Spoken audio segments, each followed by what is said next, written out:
काळाच्या ओघात लुप्त झालेली कोकणातील पारंपरिक रेसिपी आज मी तुमच्यासाठी घेऊन आली आहे. आणि ही रेसिपी आज आमच्या वंश सौ सुरेखा सावंत ही तुम्हाला करून दाखवणार आहेत. अगदी पारंपरिक पद्धतीने कसा करतात त्याचीच ही रेसिपी आहे. आम्ही सालावतप्रमाणे सगळ्याजणी आम्ही 7 जणी जाव आहोत. एक जण आता गेले बाहेर.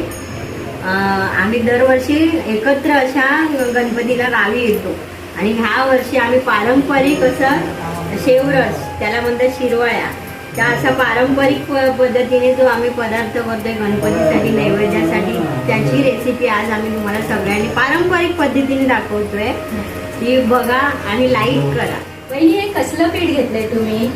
हे मी तांदळाचं पीठ घेतलंय, भाकरीचं एकदम बारीक घेतलंय आणि ह्याच्यामध्ये मी मीठ टाकलंय आणि आता मी ह्याच्यामध्ये गरम पाणी टाकून भागवून घेणार आहे. हे मी आता पीठ असं मळून घेते. हे मळलेलं आहे आणि हे मळते. हे असं चांगलं सगळं पीठ मळून घ्यायचं. हे पाणी तापत ठेवलेलं ठेवलेलं हे पाणी उकळलेलं आहे आणि हे करून मी या पिठामध्ये मी असे टाकणार आहेत. आणि भरपूर पीठ असल्यामुळे मी आता जावांना मतीला घेते. वहिनी ते झाल्यानंतर कसं समजतं? आता हे गोळे मी टाकते पाण्यात, ते खाली बसतात.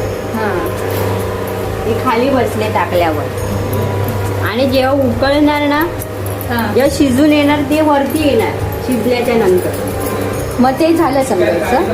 मग ते शिजले असं समजायचं. मग वहिनी गॅस फास्ट करायचं की स्लो करायचं? फास्ट ठेवायचं. पाणी उकळत राहायला पाहिजे, ते थंड होतं नाही. हे बघ मगाशी संगीता विचारत होतीस ना कसं झालं उकळ शिजलं ते कसं करायचं. मगाशी तुला दाखवलं तेव्हा ते खाली बसलेले होते, आता खाली तळायला होते. आता ते उकळल्यावर शिजल्यावर ते वरती आले. बरोबर. ते झालं का तयार? हे शिजलंय बरोबर. याच्यामध्ये आपण शेवया करणार आहोत. हा पारंपरिक आहे शेवगा.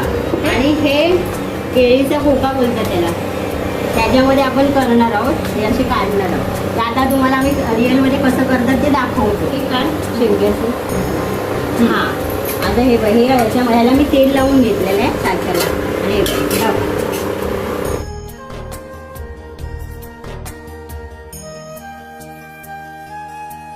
वहिनी झालं का आता? हो हे बघ झाले. हे बघ तयार झाले सगळे. हे बघ हा नारळाचा रस केलाय. नारळ किसून तो मिक्स त्याच्यामध्ये जिरं आणि हळद टाकून रस केलाय. आणि तो गाळून घेतलेला आहे आणि गूळ टाकलाय. काही लोक वेलची पावडर टाकतात पण मी पारंपरिक पद्धतीने केले हा रस. त्याच्यामध्ये हळद आणि जिरं टाकून आणि गूळ टाकलाय. आणि पाणी मिक्सरला टाकताना कसं कोमट टाकायचं की? कोमट टाकलं तर रस चांगला घट्ट आहे. आणि आमचे घरचे नारळ होते त्याच्यामुळे घरच्या नारळांचा हा रस केलेला. आता मी आमच्या बाप्पांना नैवेद्य दाखवणार आहे. शेवया आणि रस.